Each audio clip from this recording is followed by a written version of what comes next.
bolj sem videl, sem ji rekel, Nataša, to je za natisniti. Bolj me je še zajebnila, vedno sem rekel, prvi del je odličen, drugi del pa tam, poglej, je bil ti drugi dan, že čez en teden je prinesla 130 novih strani.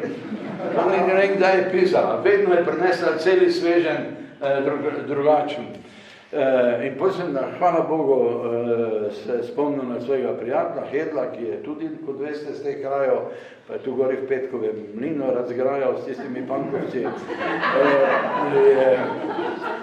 ki ima posebno založbo, tudi jo kdo podcenjuje, se dela norca z Hedla, ima pa eno lastnost, ki je v teh časih, ko je vse, koliko se da iztržiti na tem svetu, vse je nekaj vredno. On izda veliko knjig in izda knjige manj znanih avtorjev, zlasti če so z tega okolja. In tako je veliko naših ljudi, ki bi ostali popolnoma anonimne, prišli do knjige.